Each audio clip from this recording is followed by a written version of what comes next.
کشمیر سے متعلق پاکستان کی پالیسی میں کوئی تبدیلی نہیں آئی۔ پاکستان کا موقف واضح اور ٹھوس ہے۔ کشمیر کے بارے میں بھارت کے یک طرفہ اقدامات سے تعلقات متاثر ہوئے۔ اگست 2019 کی صورتحال پر واپس آنا ہوگا اور بات چیت کے لیے سازگار ماحول پیدا کرنا ہوگا۔ وزیر خارجہ بلاول بھٹو زرداری کی گوا میں میڈیا سے گفتگو۔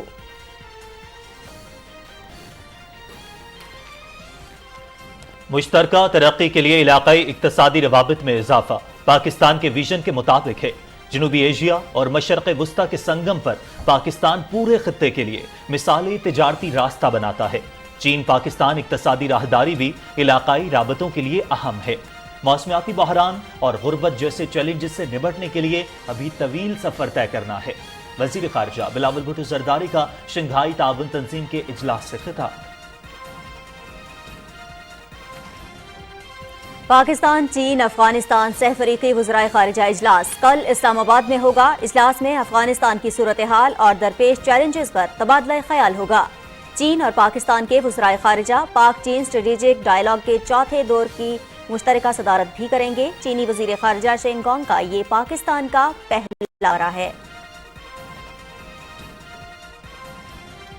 وزیر اعظم محمد شہباز شریف آج لندن میں دولت مشترکہ کے سربراہ اجلاس میں شرکت کریں گے۔ عالمی رہنماؤں سے ملاقاتوں میں تجارتی اور اقتصادی روابط کے فروغ سمیت دو طرفہ تعلقات پر بات چیت بھی ہوگی۔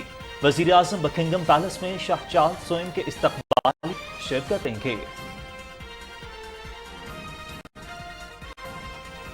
ملک بھر میں ایک ہی دن الیکشن کے انعقاد کا معاملہ، حکومت کی سپورٹ سے مذاکرات کے لیے مزید وقت کی استدعا۔ یہ عوامی اہمیت کے ساتھ آئینی عملداری کا معاملہ ہے۔ سیاسی جماعتوں میں مذاکرات میں عدالت مداخلت کرے گی، نہ ہی ہدایت دے گی۔ سیاسی معاملہ سیاسی جماعتوں پر چھوڑتے ہیں، ساتھ کا مناسب حکم جاری کریں گے۔ چیف جسٹس عمر عطا بندیال کے ریمارکس۔ انتخابات کے لیے ملک بھر میں نگراں حکومتوں کا ہونا ضروری ہے۔ پنجاب اور خیبر پختونخوا میں منتخب حکومتیں ہونے سے قومی اسمبلی کے انتخابات کی شفافیت متاثر ہوگی۔ قومی اسمبلی تحلیل ہونے سے قبل وفاقی بجٹ، IMF معاہدہ اور تجارتی پالیسی کی منظوری لازمی ہے۔ بہترین ملکی اور قومی مفاد میں اپوزیشن سے مذاکرات کا عمل بحال کرنے کو تیار ہیں۔ حکومتی اتحاد کا سپریم کورٹ میں موقف۔ توشہ خانہ فوجداری کیس، عمران خان پر 10 مئی کو فرد جرم عائد کی جائے گی، ذاتی حیثیت میں طلب۔ ایڈیشنل سیشن جج اسلام آباد نے کیس قابل سماعت قرار دے دیا۔ توشہ خانہ ریفرنس میں عمران خان کی جانب سے دائر درخواستیں مسترد۔ مودی نے پورے بھارت کو انتہا پسندی کی آگ میں جھونک دیا۔ بھارتی ریاست منی پور میں پرتشدد مظاہروں نے شدت اختیار کر لی۔ احتجاج کرنے والے شہریوں کو گولی مارنے کا حکم۔ پرتشدد واقعات میں اب تک 10 افراد ہلاک اور 80 زخمی ہو چکے ہیں۔ پاکستان سمیت یورپ، مشرق وسطی، روس اور چین میں آج جزوی چاند گرہن ہوگا۔ گرہن پاکستانی وقت کے مطابق رات 8:14 پر شروع ہوگا۔ رات 10:22 پر عروج کو پہنچے گا، جبکہ 12:31 پر اس کا اختتام ہوگا۔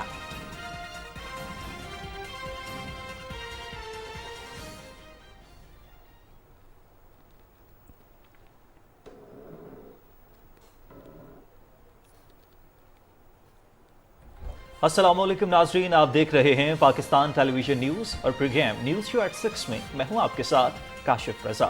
میں ہوں نازیہ کمل۔ اہم خبریں آپ نے جانی، تفصیل شامل کریں گے ایک بریک کے بعد۔ آپ رہیے BTV نیوز کے ساتھ۔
ویلکم بیک ناظرین، پری گیم کے آغاز میں آپ کو بتائیں کہ وزیر خارجہ بلاول بھٹو زرداری نے کہا ہے کہ کشمیر سے متعلق پاکستان کی پالیسی میں کوئی تبدیلی نہیں۔ پاکستان کا کشمیر سے متعلق موقف واضح اور ٹھوس ہے۔ گوا میں میڈیا سے گفتگو کرتے ہوئے وزیر خارجہ نے کہا کہ ہمارا ہمیشہ سے موقف رہا ہے کہ بھارت کے ساتھ معمول کے تعلقات ہونے چاہیے، لیکن کشمیر پر بھارت کے یک طرفہ اقدامات سے تعلقات متاثر ہوئے۔ بھارت کو کشمیر سے متعلق اگست 2019 کی صورتحال پر واپس آنا ہوگا اور بات چیت کے لیے سازگار ماحول پیدا کرنا ہوگا۔ پاکستان کا جہاں تک بائی لیٹرل ریلیشنز کے متعلق پالیسی ہے یا کشمیر کے حوالے سے جو پالیسی میں جو ہمارا پوزیشن ہے اس میں کوئی تبدیلی تو نہیں ہوا ہے، مگر اس کے ساتھ ساتھ جہاں تک ایس سی او کا کانٹیکٹ ہے، جہاں ملٹی لیٹرل فورمز ہے، اس میں بھرپور طریقے سے شرکت کریں گے۔ بلاول بھٹو زرداری نے کہا کہ دہشت گردی کی وجہ سے پاکستان شدید متاثر ہوا ہے، ہمیں دہشت گردی کے خاتمے کے لیے مل کر کام کرنا ہوگا۔ اس موقع پر انہوں نے گوا میں شنگھائی تعاون تنظیم کے اجلاس کے موقع پر مختلف وزرائے خارجہ سے ہونے والی ملاقاتوں کو مثبت اور تعمیری قرار دیا ہے۔ ناظرین، وزیر خارجہ بلاول بھٹو زرداری کا یہ بھی کہنا ہے کہ پاکستان شنگھائی تعاون تنظیم ان ملکوں کے لیے اہم علاقائی پلیٹ فارم ہے جو دیرینہ تاریخی، ثقافتی، تہذیبی اور جغرافیائی رشتوں میں بندھے ہوئے ہیں۔ گوا میں شنگھائی تعاون تنظیم کے وزرائے خارجہ کونسل کے اجلاس سے خطاب میں وزیر خارجہ نے کہا کہ مشترکہ ترقی کا اصول اور علاقائی اقتصادی روابط میں اضافہ پاکستان کے ویژن کے ساتھ ہم آہنگ ہیں۔ یوریشین کنیکٹیویٹی کے ویژن کو اگلی سطح تک لے جانے کے لیے ایس سی او ایک اہم پلیٹ فارم ہو سکتا ہے۔ ان کا کہنا تھا کہ مشترکہ اقتصادی ویژن آگے بڑھانے کے لیے اجتماعی رابطے کی صلاحیتوں میں سرمایہ کاری کی ضرورت ہے۔ جنوبی ایشیا اور مشرق وسطیٰ میں سنگم پر پاکستان پورے خطے کے لیے مثالی تجارتی راستہ بناتا ہے۔ اس کے ساتھ ہی چین پاکستان اقتصادی راہداری بھی علاقائی روابط کے لیے ایک قوت ضرب ثابت ہو سکتی ہے۔ وزیر خارجہ بلاول بھٹو زرداری نے کہا کہ پاکستان ستمبر 2023 میں علاقائی خوشحالی کے لیے ٹرانسپورٹ کنیکٹیویٹی کانفرنس کی میزبانی کا منتظر ہے۔ انہوں نے کہا کہ موسمیاتی بحران انسانیت کے لیے ایک بڑا خطرہ ہے۔ غربت کے چیلنج سے نمٹنے کی کوششوں کو ابھی بہت طویل سفر طے کرنا ہے۔ مشترکہ کوششوں اور ایک دوسرے کے تجربات سے سیکھ کر غربت پر قابو پایا جا سکتا ہے۔ انہوں نے کہا کہ افغانستان کی صورتحال سنگین چیلنجز کا باعث ہے۔ پاکستان نے دہشت گرد حملوں اور ہلاکتوں کے لحاظ سے سب سے زیادہ نقصان اٹھایا ہے۔ Pakistan's location at the crossroads of South Asia and the Middle East makes it an ideal trade conduit for the entire region. Last year's Samarkand Declaration made a timely call for building efficient transport corridors, reliable supply chains in the region. Investing in our collective connectivity capacities is crucial to advancing our shared vision for an economically integrated region. The SCO has emerged as a platform for promoting mutual understanding, security and development through constructive and mutually beneficial cooperation. Poverty still plagues this region. We can only overcome this challenge through common efforts and by learning from each other's experience. We recently faced the greatest climate catastrophe we have ever witnessed. I ask you to imagine what it would mean for your people if a disaster of this scale were to proportionately affect your country. The collective security of our peoples is our joint responsibility. Terrorism continues to threaten global security.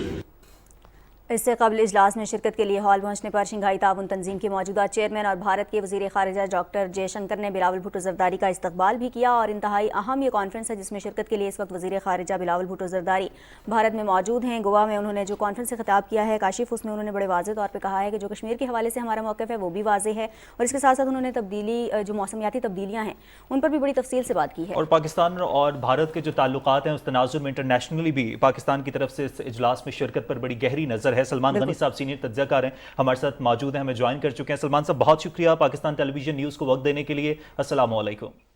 جی وعلیکم السلام۔ سلمان صاحب internationally بھی بڑی گہری نظر ہے، international media بھی بڑا فوکس کر رہا ہے کہ جس طرح سے پاکستان اور بھارت کے درمیان تعلقات سرد مہری کا شکار رہے اور اس کے بعد پاکستان کی طرف سے شرکت کرنا نہایت خوش آئند قرار دیا جا رہا ہے۔ وزیر خارجہ بلاول بھٹو زرداری نے جو گفتگو کی آپ نے بھی وہ سنی ہوگی، کشمیر پر پاکستان کا موقف ایک بار پھر واضح کر دیا گیا ہے۔ کیا سمجھتے ہیں کتنا مضبوط پیغام دیا گیا ہے بھارت اور عالمی برادری کو؟ دیکھیں ویسے تو بھارتی مقام گوا میں منعقدہ جو شنگھائی کانفرنس میں پاکستانی وزیر خارجہ کی شرکت تھی وہی ایک اہم پیش رفت تھی، لیکن بھارتی سرزمین پر کھڑے ہو کر پاکستان کے جوان سال وزیر خارجہ نے جس طرح دو طرفہ تعلقات، خطے کے معاملات اور خصوصاً مسئلہ کشمیر کے حوالے سے جو جرأت مندانہ اور حقیقت پسندانہ سٹانس لیا ہے وہ پاکستان کے قومی جذبات کا مظہر ہے، اس لیے کہ یہ کشمیر جو ہے ایک متنازع ایشو ہے اور اس ایشو کو اقوام متحدہ میں خود بھارت لے کے گیا تھا، اور میں سمجھتا ہوں کہ جوان سال وزیر خارجہ نے کوئی جارحانہ انداز اختیار نہیں کیا، بلکہ انہوں نے ایک حقیقت پسندانہ انداز اختیار کرتے ہوئے یہ بات کی کہ ہم بھارت سے تعلقات کے خواہاں ہیں، اور خود ان کی پارٹی کا سٹانس بھی یہی تھا، لیکن بھارتی طرز عمل کی وجہ سے آج پاکستان اور بھارت کے درمیان جو ہے مذاکرات ممکن نہیں ہو پا رہے، اور انہوں نے پاکستان کے اسی قومی موقف کا اظہار کیا کہ 5 اگست 2019 کو جو کشمیر کا خصوصی اسٹیٹس تھی اس کا خاتمہ کر کے نہ صرف بھارت نے جو اقوام متحدہ کی قرارداد ہے بلکہ سیکورٹی کونسل کی قراردادوں سے بھی انحراف کیا ہے، اور عالمی برادری کو اس ساری صورتحال کا نوٹس لینا چاہیے۔ میں سمجھتا ہوں کہ بھارتی سرزمین پر پاکستانی وزیر خارجہ کا کھڑے ہو کے مسئلہ کشمیر کے حل کے حوالے سے بات کرنا یقیناً اس کے مقبوضہ کشمیر کے عوام پر بھی اچھے اثرات ہوں گے جو وہاں پر جدوجہد کر رہے ہیں۔ باوجود وہاں پر انڈیا نے اپنی 10 لاکھ کے قریب فوج مسلط کر رکھی ہے، لیکن اس کا تسلط قائم نہیں ہو پا رہا، اور بلاول بھٹو زرداری سے پہلے خود ان کی والدہ بینظیر بھٹو صاحبہ اور خود ذوالفقار علی بھٹو وہ یکسو تھے، وہ سنجیدہ تھے بھارت سے تعلقات کے حوالے سے بھی اور مسئلہ کشمیر کے حل کے حوالے سے بھی، اور بلاول بھٹو زرداری کا زیادہ زور اسی بات پہ تھا کہ یہ مسئلے کا حل جو ہے اقوام متحدہ کی قراردادوں کے ذریعے ممکن ہے، اور پاکستان کا یہی کور ایشو ہے، اور میں سمجھتا ہوں کہ اس صورتحال کے اندر جب وہاں پر یہ کانفرنس منعقد ہوئی ہے پاکستانی وزیر خارجہ نے وہاں جا کر پاکستانی موقف کا اظہار کر کے یہ ثابت کر دیا ہے کہ اس حوالے سے پاکستان یکسو بھی ہے اور سنجیدہ بھی ہے، مذاکرات کا خواہاں ہے، لیکن مذاکرات ہوں گے تو دو طرفہ ایشوز پر، اور ایشوز کے حل کے بغیر مذاکرات پر کوئی بڑی پیش رفت ممکن نہیں۔ بالکل صحیح، مذاکرات کے بغیر کسی بھی مسئلے کا حل ممکن نہیں۔ اچھا سلمان صاحب یہ فرمائیے گا کہ شنگھائی تعاون تنظیم کا جو یہ اجلاس ہو رہا ہے اس میں پاکستان کی نمائندگی کتنی اہم تھی، کیونکہ ایک مخصوص طبقہ ایسا بھی ہے جن کی طرف سے اعتراضات بھی آئے تھے کہ پاکستان نمائندگی کیوں کر رہا ہے یا نہ کرے، یا وزیر خارجہ بلاول بھٹو زرداری جو ہیں اس وقت ان کو دورہ نہیں کرنا چاہیے بھارت کا؟ دیکھیں یہ ایک بڑا ویلڈ کویسچن ہے، آپ کا جو صرف اشارہ ہے کہ پاکستان کے ایک سابق وزیر خارجہ جن کا پی ٹی آئی سے تعلق ہے شاہ محمود قریشی صاحب نے تو اس کی تائید کی ہے، جبکہ ان کی پارٹی کے کچھ لوگ اس پہ اعتراض کر رہے ہیں، اور ان کا اعتراض اس لیے نہیں بنتا کہ خود ان کے دور کے اندر بھارت نے یہ پابند جو کشمیر کا خصوصی اسٹیٹس تھا اس کا خاتمہ کیا، اس پہ تو ان کو شرمندہ ہونا چاہیے کہ ان کے دور میں ایسا ہوا، اس سے پہلے تو کبھی بھارت کو یہ ضرورت نہیں ہوئی تھی۔ میں سمجھتا ہوں کہ یہ ایک اہم پیش رفت ہے، اور خاص طور پہ مذاکرات کے حوالے سے دنیا کی سیاسی تاریخ یہ بتاتی ہے کہ جب کوئی مذاکرات کی بات کرتا ہے، تعلقات کی بات کرتا ہے تو وہی کرتا ہے جو جس کا کوئی واضح موقف ہو، جو یکسو ہو، جو سنجیدہ ہو۔ تو میں سمجھتا ہوں کہ پاکستانی وزیر خارجہ کا اس صورتحال کے اندر گوا میں جانا اور اس کانفرنس میں شرکت کرنا اور بعض ازاں بھارتی سرزمین پر کھڑے ہو کر پاکستان کے موقف کا جرأت مندانہ انداز میں اظہار کرنا یہ پاکستان کے قومی جذبات کا مظہر ہے، اور انڈیا کو بھی اس صورتحال کا نوٹس لینا چاہیے۔ دیکھیں ہم سمجھتے ہیں کہ اس خطے کے اندر بھارت بڑا ملک ہے، تو بڑا ملک ہونے کے ساتھ ان کو بڑا دل بھی کرنا پڑے گا کہ بات یہ کہ اگر کشمیر کا ایشو خود بھارت کی لیڈرشپ اقوام متحدہ میں لے کر گئی تھی اور خود انہوں نے اپنی قیادت سے بھی بے وفائی کی ہے اور اقوام متحدہ کی ریزولوشن سے بھی انحراف کیا ہے، لہٰذا یہ لمحہ فکریہ خود بھارت کے لیے ہے۔ پاکستانی وزیر خارجہ نے تو انہیں جو ہے وہ نوشتہ دیوار دکھا دی ہے۔ صحیح سلمان غنی صاحب، ان تمام نکات کے ساتھ ساتھ ایک اور نقطے پر بھی وزیر خارجہ بلاول بھٹو زرداری کی جانب سے بات کی گئی، اور وہ موسمیاتی بحران ہے۔ موسمیاتی بحران جو ہے وہ انسانیت کے لیے خطرہ ہے، لیکن غربت کے چیلنج سے نمٹنے کے لیے جو کوششیں ہیں ان کا ایک طویل سفر طے کرنا بھی باقی ہے، لیکن کیا سمجھتے ہیں اس کے لیے علاقائی اقتصادی روابط اور باہمی تعاون میں اضافہ ہونا کتنا ضروری ہے؟ دیکھیں اس کانفرنس کے بنیادی مقاصد میں یہ چیزیں شامل تھی، اس میں موسمیاتی بحران کا ذکر، غربت کا خاتمہ صرف ہمارے خطے میں نہیں ہے، جیسے آپ غذائی بحران سے بڑے بڑے ممالک بھی دو چار ہوئے ہیں، غربت کے خاتمے کے لیے باہمی تعاون بھی ضروری ہے، اور وسائل کی تقسیم بھی ضروری ہے کہ اس خطے کے اندر ایک وقت تھا کہ خود بھارتی لیڈرشپ کہتی تھی کہ جی دو طرفہ مسائل حل ہونے چاہیے، لیکن آخر انہوں نے دو طرفہ مسائل کے حل کے لیے پازیٹیو پیش رفت کیوں نہیں کی؟ میں سمجھتا ہوں کہ یہ کانفرنس موسمیاتی بحران کے خاتمہ اور خاص طور پہ غربت کے خاتمے کے حوالے سے جو اقدامات ہونے چاہیے اس حوالے سے اہم تھی، اور اس میں پاکستانی وزیر خارجہ نے پاکستان کا جو موقف ہے بڑے اچھے انداز میں پیش کیا ہے۔ لیکن پاکستان عالمی برادری کے ساتھ مل کے چلنا چاہتا ہے، اور خاص طور پہ دہشت گردی کے خاتمے کے حوالے سے یہ دہشت گردی کی جنگ بنیادی طور پہ پاکستان کی جنگ نہیں تھی، لیکن پاکستان نے دہشت گردی کے خاتمے کے لیے ایک مؤثر اور بنیادی کردار ادا کیا ہے جسے عالمی برادری نے سراہا دیا ہے۔ جب تک یہ انتہا پسندی، شدت پسندی اور دہشت گردی کا خاتمہ نہیں ہوگا، دیگر جو علاقائی اور عالمی ایشوز ہیں ان سے نپٹا نہیں جا سکے گا۔ بالکل، ان مسائل سے نمٹنا بھی بہت زیادہ مشکل ہوگا۔ بہت شکریہ سلمان غنی صاحب، سینئر تجزیہ کار، سینئر صحافی، آپ ہمارے ساتھ موجود تھے اور بہت تفصیل سے بات کی جو وزیر خارجہ کا اس وقت دورہ ہے اور خاص طور پر اس اجلاس میں شرکت ہے، اس کے جو نکات ہیں اس پر بہت تفصیل سے بات کی، اور مسائل پر خاص طور پر انہوں نے بات کی کہ مسائل کا اگر حل تلاش کرنا ہے تو اس کے لیے سب کو مل کر اکٹھے کام کرنا ہوگا۔ ناظرین، بھارت کے شہر گوا میں وزیر خارجہ بلاول بھٹو زرداری اور کرغزستان کے ہم منصب کے درمیان ملاقات بھی ہوئی۔ ملاقات میں دو طرفہ تعلقات، علاقائی امن سمیت باہمی دلچسپی کے امور پر تبادلہ خیال کیا گیا۔ وزیر خارجہ بلاول بھٹو زرداری شنگھائی تعاون تنظیم کے وزرائے خارجہ کونسل کے اجلاس میں شرکت کے لیے بھارت کے دورے پر ہیں۔ وزیر خارجہ بلاول بھٹو زرداری سے تاجکستان کے وزیر خارجہ سراج الدین مہر الدین نے گوا میں ملاقات کی ہے۔ اس ملاقات میں علاقائی اور بین الاقوامی صورتحال پر تبادلہ خیال کیا گیا۔ تجارت، سرمایہ کاری اور توانائی سمیت مختلف شعبوں میں تعاون کے فروغ پر بھی بات چیت ہوئی ہے۔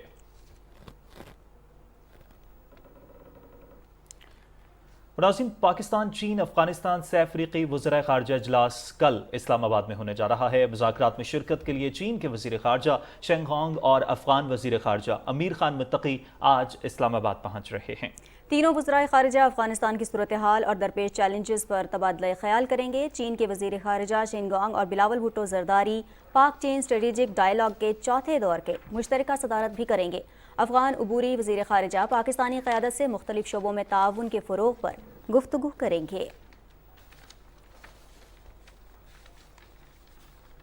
اور وزیر اعظم محمد شہباز شریف آج لندن میں دولت مشترکہ کے رہنماؤں کے سربراہ اجلاس میں شرکت کریں گے۔ 56 رکن ممالک پر مشتمل دولت مشترکہ رکن ممالک میں امن و استحکام، ترقی و خوشحالی اور جمہوریت کے فروغ کے لیے کام کر رہی ہے۔ پاکستان اپنے قیام کے بعد سے تنظیم کا رکن ہے۔ سربراہ اجلاس کے موقع پر وزیر اعظم کی عالمی رہنماؤں سے ملاقاتیں ہوں گی، جن میں دو طرفہ تعلقات، بالخصوص تجارتی اور اقتصادی روابط کے فروغ پر بات چیت ہوگی۔ وزیر اعظم محمد شہباز شریف بکنگم پیلس میں شاہ چارلس سوئم کے استقبالیے میں بھی شرکت کریں گے۔ استقبالیے میں دولت مشترکہ کے رکن ممالک کے سربراہان سمیت عالمی رہنما شریک ہوں گے۔ پاکستان اور برطانیہ کے کثیر الجہد تعلقات مشترکہ تاریخ پر مبنی ہیں، جن میں وقت کے ساتھ مزید مضبوطی آئی ہے۔ دونوں ملک مختلف شعبوں ایک دوسرے سے تعاون کر رہے ہیں، اور وزیر اعظم محمد شہباز شریف شاہ چارلس سوئم اور ان کی اہلیہ ملکہ کنسورٹ کیملا کی تاج پوشی میں شرکت کریں گے۔ تاج پوشی کی تقریب کل ہوگی۔ ناظرین، وزیر اعظم محمد شہباز شریف نے کہا ہے کہ قانون سازی پارلیمنٹ کا اختیار ہے اور آئین میں تمام اداروں کی حدود متعین ہیں۔ تمام اداروں کو اپنے دائرے میں رہتے ہوئے آئینی کردار ادا کرنا ہوگا۔ ملک کو درپیش چیلنجز کو حل کرنے کے لیے پوری کوشش کی جا رہی ہے۔ انشاءاللہ پاکستان مشکلات سے نکلے گا۔ لندن میں میڈیا سے گفتگو کرتے ہوئے وزیر اعظم نے کہا کہ عدل و انصاف ہوتا نظر بھی آنا چاہیے۔ عوام اور ملک کی بہتری اسی میں ہے کہ نظام آئین کے مطابق چلے، اور آئین کی بالادستی کے لیے سب کو مل کر اپنا کردار ادا کرنا ہوگا۔ پارلیمنٹ کی جو بالادستی ہے، آئین اور قانون کی جو بالادستی ہے، اس کا سب کو احترام کرنا ہوگا، اور پارلیمان کا حق اور اس کا جو آئین میں دیا ہوا جو اس کا رائٹ ہے اس کو نہیں چھینا جا سکتا، اور پارلیمنٹ اپنا بھرپور کردار اس وقت ادا کر رہی ہے۔ وزیر اعظم محمد شہباز شریف نے کہا کہ گزشتہ حکومت نے اپوزیشن کو انتقام کا نشانہ بنایا، جھوٹے مقدمات میں جیلوں میں ڈالا گیا۔ ماضی قریب میں جو اپوزیشن تھی ان کو جعلی مقدمات میں جیلوں میں بھجوایا گیا، کوئی پرسان حال نہیں تھا، کوئی پوچھنے والا نہیں تھا، چاہے کوئی جیل کے اندر